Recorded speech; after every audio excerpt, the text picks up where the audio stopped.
Hey everybody, welcome back to my channel. It's Canadian Retro, and I've got another pickups video for you here.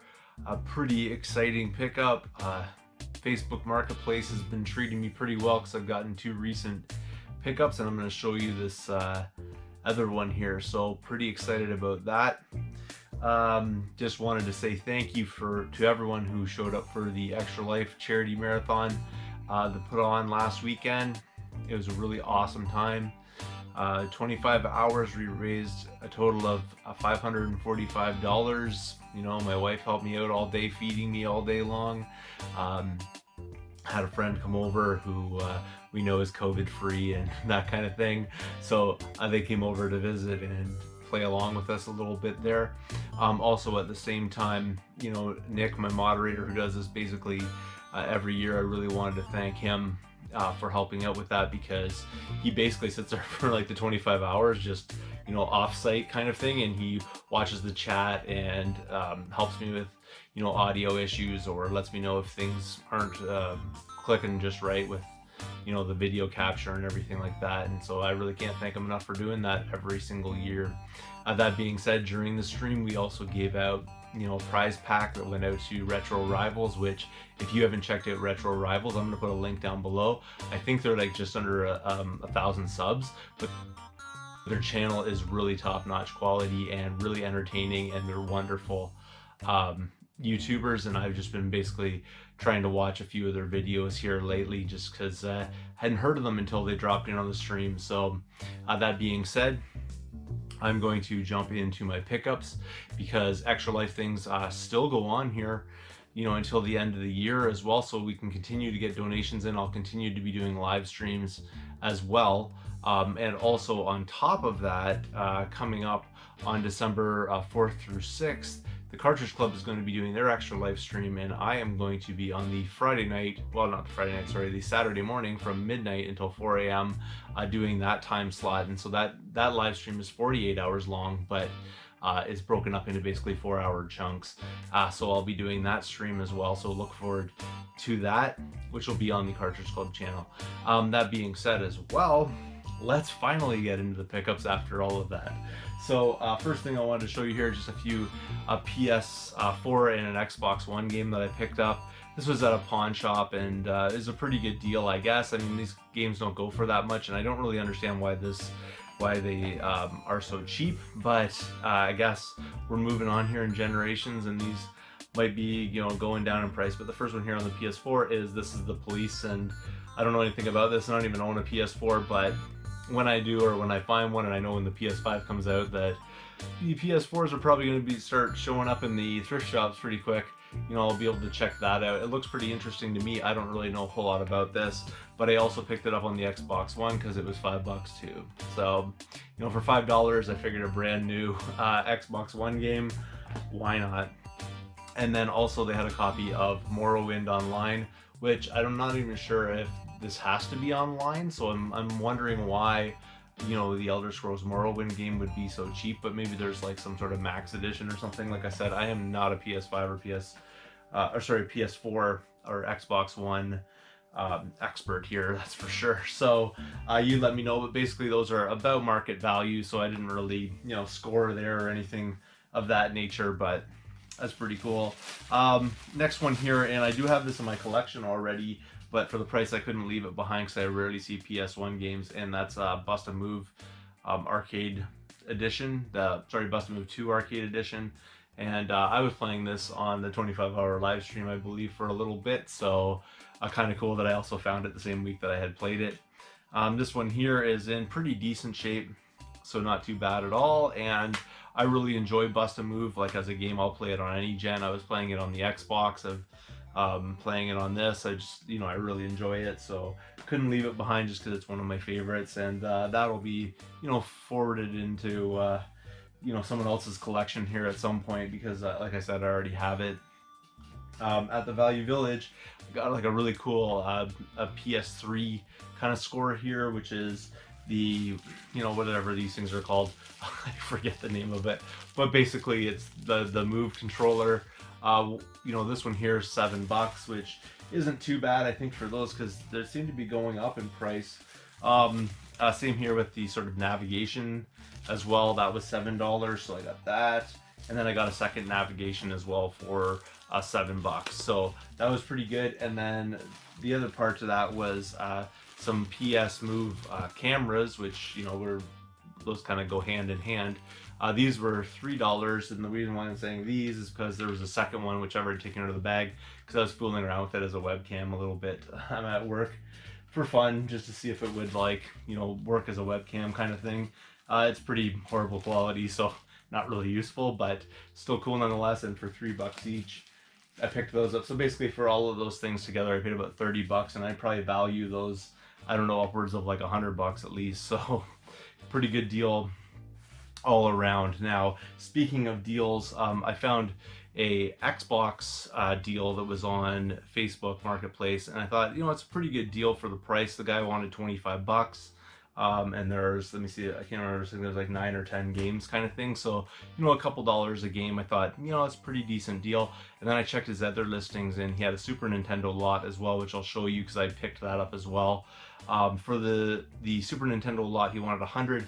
For the Xbox lot, he wanted 125, and I offered 110 for both of them, and he took it. So here's what it came with.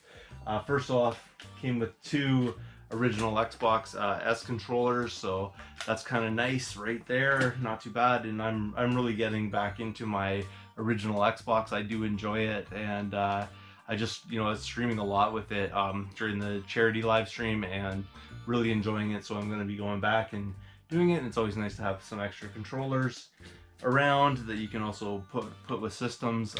They probably need a pretty massive cleaning. I think this stuff basically came out of like storage or somebody's garage, you know, kind of thing, because the guy was like, yeah, my dad just wants to get rid of it. So I probably could have offered lower, but I really didn't want to leave, you know, this on Marketplace that long, because that came with a bunch of games. Nothing crazy in here, but, you know, if you consider it $5 a game or something like that, it's still worth it. And some of these games are worth a little bit more than that. No particular order is the Sega GT 2002 and Jet Set Radio Future. So yeah, again, you know, I picked this up recently, and there it is again. So nice and complete, and all these are generally fairly complete, so it's pretty nice. Project Gotham Racing, pretty sweet.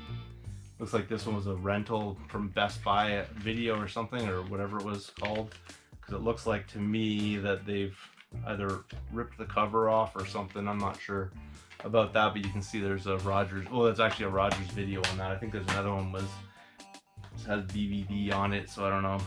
Like, oh sorry, Blockbuster is what I was thinking. Yeah.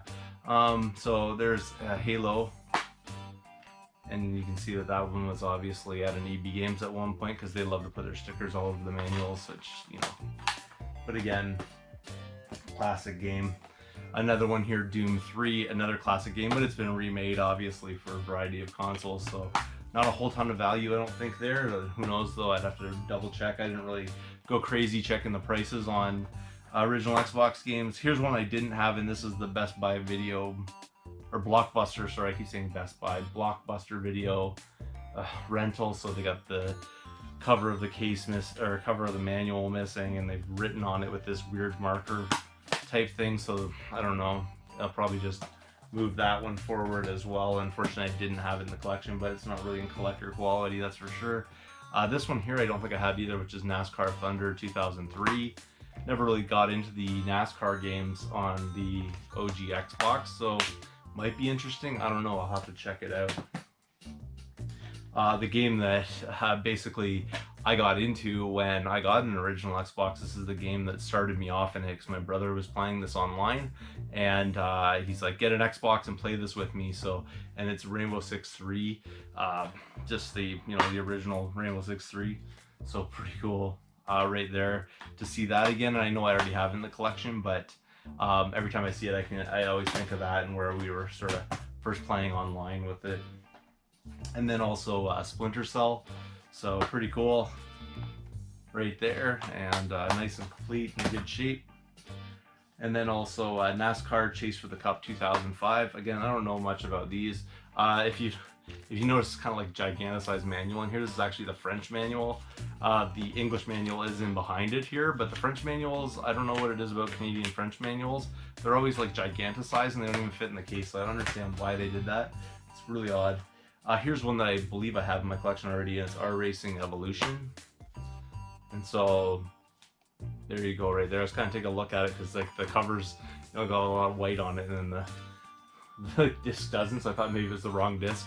Like I said, I haven't really checked through any of this. I was just kind of happy to get it. So again, this was the part they want me to pay, you know, $25 for. I thought that it was a solid deal. So there's Halo 2, you know, in the steelbook.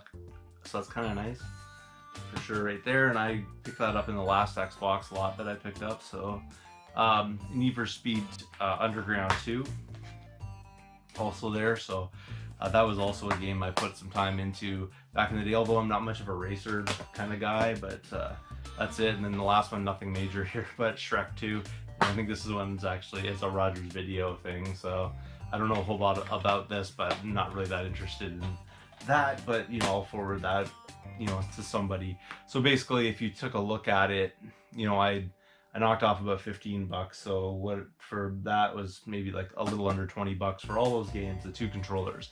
So that was a pretty good part of the deal, but the Super Nintendo stuff really caught my eye and I think was well worth it. I'll easily make my money back on it and be able to keep a couple of games for myself, and you know, that's the nature of building a collection. And I'm trying to find the console here first, but there is a console and it has like all the wires and everything, and there's 2 controllers with it as well. So there's the console. I'll grab it with the controllers because it looks like they did something a little bit funky with them. I don't know if it's both of them or what. Yeah, so these are actually Super Nintendo controllers, but they seem to have taken the purple you know, cover around the buttons, so I don't know about that. So it's not in the world's greatest shape, but the guy said he tested it and that it did work. I haven't tested it yet. Everything's a big wiry mess in here. So there's the other one, same kind of issue, so it's missing that purple plate on it. That's really unfortunate. I don't know why somebody would do that, but it also came with the a mouse, so that's really nice. And there's like all the hookups in here, the, you know, the power supply. There's an RF, you know, connector. There isn't a regular, you know, type of connector in there, but that's okay. And like I said, the console's great and it doesn't have any damage like back here. It's kind of gungy looking, but at the same time, you know, I can clean it up, and I think it's going to clean up really nicely, and the rest of that will clean up nicely too. It's just too bad about those controllers. Something I did not have in my collection and I think is pretty cool, and I don't know if you see it that often, is the actual mouse pad for the Super Nintendo mouse. So really cool, and I finally got one. I didn't have one, so that's really cool right there. And then getting into the games, again, this is not going to be any particular order, but I'm going to save the 2 that I didn't have for the end here. So otherwise they're in whatever order. First one here is NHL 97, so kind of nice. Stunt Race FX, I have that before. Mario Paint, which, you know, goes with the mouse and the mouse pad, so that's pretty cool. Copy of Super Mario All-Stars, which is one of the reasons why it, you know, caught my attention in the first place. Copy of Mighty Morphin Power Rangers, which I already have, but I think this is a label upgrade, so I might have to look into that. Copy of NHL 95, and the obligatory Super Mario World was in there, and then the 2 games that I did not have in my collection, and I'm so pleased to add these in. First one here is Wild Snake, which I think is just like basically a Tetris style puzzler, only you're like using snakes, so it's kind of like Dr. Mario Tetris kind of puzzler sort of game. Nothing crazy in value, but I didn't have it and I've never seen it really out in the wild before, so kind of nice to find that one. And then finally Mortal Kombat 3. So I think for $110 I got my value definitely in all of this, because, you know, there's 9 games right there. So if you consider, you know, the system and you just take that out of the equation, those 9 games are easily worth $100. You know, no problem. So really good solid deal there, and I'll easily make my money back on that and be able to keep those couple of games that I'm, you know, wanting to keep there. So that's everything I got for you this time around. Thanks again for watching. If you haven't subscribed yet, please do feel free to thumbs up this video, comment down below, and I'll see you all later.